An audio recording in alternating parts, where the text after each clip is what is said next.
अलग अलग कंट्रीज अपनी अलग अलग चीज़ों के लिए जानी जाती है। जैसे फ्रांस अपने आईफिल टावर के लिए, ऑस्ट्रेलिया अपने बीचेस के लिए, बेल्जियम अपनी चॉकलेट्स के लिए और इंडिया अपने लजीज खाने, कल्चर और हिस्टोरिकल प्लेसेस के लिए पूरी दुनिया में बहुत फेमस है।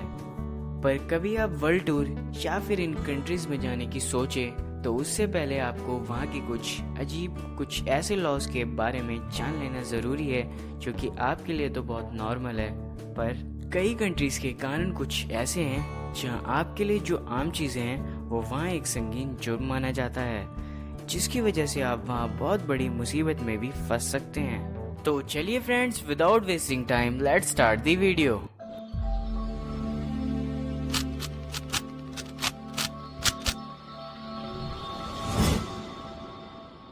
नंबर 10। अगर एशिया में किसी कंट्री में घूमने की सोचें तो सिंगापुर का नाम तो आपके दिमाग में ज़रूर आएगा। और अगर आप सिंगापुर जाने का कभी प्लान बनाएं तो उससे पहले आपको वहाँ का एक कानून जान लेना बेहद ज़रूरी है। कई लोग इस कानून की वजह से वहाँ फंस भी चुके हैं। सिंगापुर में च्युइंगम चबाना सख्त मना है, ना ही सुबह ना ही शाम, कभी भी नहीं, क्योंकि सिंगापुर में साफ सफाई को बहुत इम्पोर्टेंस दी जाती है। और जब सिंगापुर गवर्नमेंट ने देखा कि रोड्स पर, पब्लिक प्लेसेस पर हर जगह च्युइंगम्स पड़ी हैं, तो जिसकी वजह से कई लोगों को बहुत परेशानी भी हो रही है, तब से सिंगापुर गवर्नमेंट ने च्युइंगम्स पर पूरी तरह से बैन लगा दिया।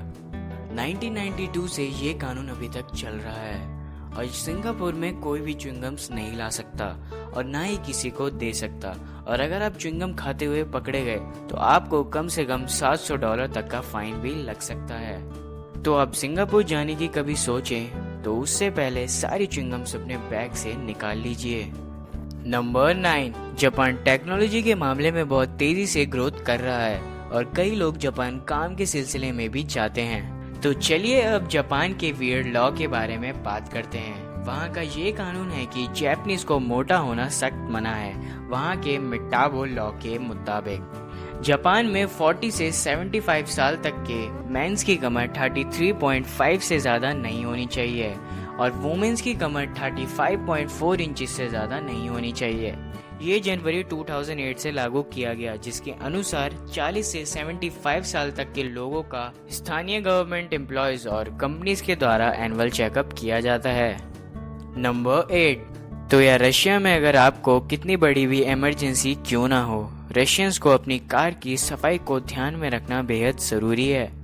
अगर रशियंस सबसे पहले अपनी कार की सफाई को अहमियत ना दे तो उन्हें फाइन देना पड़ता है। रशिया के मॉस्को शहर में गंदी कार ड्राइव करने की वजह से 500 रूबेल्स तक का फाइन भी देना पड़ सकता है। मतलब रशिया में ऐसा है कि लोग खुद नहाने से पहले अपनी कारों को नहलाते हैं। नंबर 7। हमारे इंडिया में छोटे मोटे इलेक्ट्रिसिटी के काम तो यार हम सब खुद से कुछ न कुछ जुगाड़ लगा के कर ही लेते हैं और हम इलेक्ट्रिसिटी से जुड़े बड़े से बड़ा काम खुद ही बड़ी आसानी से कर लेते हैं।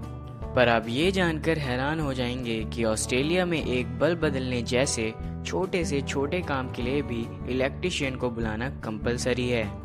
वहाँ इलेक्ट्रिसिटी का काम सिर्फ ऑथराइज्ड इलेक्ट्रिशियन ही कर सकते हैं और अगर कोई खुद से इलेक्ट्रिसिटी का काम करता हुआ पाया गया तो उसे $10 तक का फाइन भी लग सकता है। ये कानून सिर्फ वहाँ के लोगों की सेफ्टी के लिए बनाया गया है ताकि किसी भी ऑस्ट्रेलियन को इलेक्ट्रिसिटी का शॉक ना लग जाए। नंबर 6। समोया, जो कि एक छोटी सी आइलैंड कंट्री है, पर इस देश का एक कानून आपके लिए जान लेना बहुत जरूरी है। ऐसे कानून के बारे में आपने शायद ही कभी सोचा हो। तो यार इस कंट्री का सबसे अजीब कानून ये है कि अगर कोई हस्बैंड अपनी पत्नी का बर्थडे भूल जाए तो उसे सजा भी मिल सकती है। वो पत्नी अपने पति के खिलाफ रिपोर्ट लिखवा कर उसे सजा भी दिलवा सकती है, पर ये कानून वहाँ जाने वाले टूरिस्ट पर लागू नहीं होता। सो गाइस, सोचो अगर ये कानून हमारे इंडिया में होता तो आधे से ज्यादा हस्बैंड्स तो जेलों में होते। नंबर 5। स्विट्जरलैंड के कानून के बारे में सुनकर आप हैरान परेशान हो जाएंगे, क्योंकि इस देश में 10 बजे के बाद फ्लश करना स्ट्रिक्टली मना है। ऐसा बस इसलिए मना है क्योंकि 10 बजे के बाद किसी भी तरीके का कोई भी नॉइज पोल्यूशन ना हो और किसी को आस पड़ोस में सोने में कोई प्रॉब्लम ना हो। नंबर 4। पूरी दुनिया में शादी के बाद दो लोग पति पत्नी के बंधन में बन जाते हैं, पर क्या होगा अगर आपका पार्टनर आपके लिए मुसीबत बन जाए? तो आप बोलेंगे उन्हें फिर डाइवोर्स ले लेना चाहिए, पर मैं आपको बता दूं कि फिलीपींस और वेटिकन सिटी में डाइवोर्स लेने की इजाजत बिल्कुल भी नहीं दी जाती। इसका मतलब अगर आपने एक बार शादी कर ली तो उससे पीछा छुड़ाने का कोई भी रास्ता नहीं है। So friends, it is impossible to take divorce with your partner. हालांकि फिलीपींस में मुस्लिमों को कुछ खास हालातों में डाइवोर्स लेने की इजाजत है।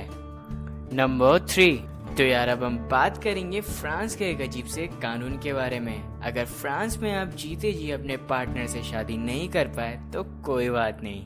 फ्रांस में एक ऐसा कानून है कि आप किसी भी मरे हुए इंसान से भी पूरे विधि विधान से शादी कर सकते हैं और वो फ्रांस में पूरी तरह से लीगल माना जाता है।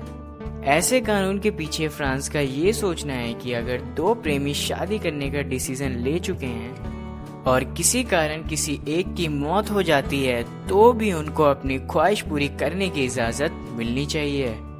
नंबर 2, आजकल कई पेरेंट्स अपने बच्चों के नाम उनके पैदा होने से पहले ही रख देते हैं। लड़का हुआ तो ये नाम, लड़की हुई तो ये नाम। पर आप ये नहीं जानते कि डेनमार्क में अपने पसंद के नाम रखने की परमिशन नहीं है। वहाँ पर बच्चों के नाम पेरेंट्स नहीं बल्कि वहाँ की गवर्नमेंट रखती है। वहाँ की गवर्नमेंट ने 7000 नामों की लिस्ट जारी की है और डेनमार्क में रहने वाले सभी सिटीजन्स के लिए एक ही रूल है कि वो अपने बच्चों के नाम उन्हीं 7000 नामों में से ही रखेंगे। इस कानून के पीछे की वजह यह है कि कोई भी पेरेंट्स अपने बच्चों का नाम कुछ अजीब और अतरंगी सा ना रख दे जिसे उन्हें फ्यूचर में शर्मिंदा ना होना पड़े। सो गाइस, नंबर 1 की तरफ बढ़ने से पहले अगर आपने हमारे चैनल इनफैक्ट वर्ल्ड को अभी तक सब्सक्राइब नहीं किया तो यार वेट किसका कर रहे हो, सब्सक्राइब कर दो।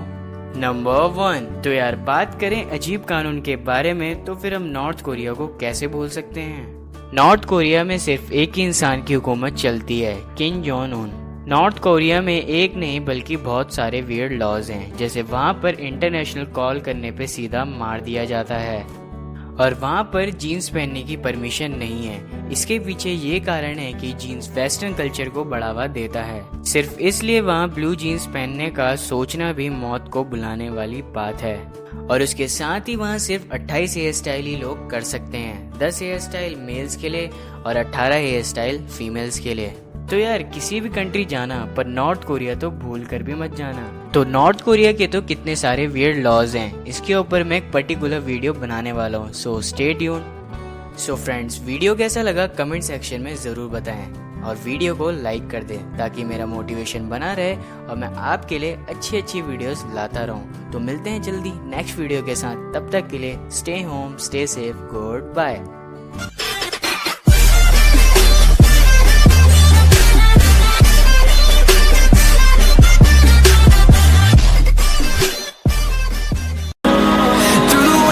through the highways and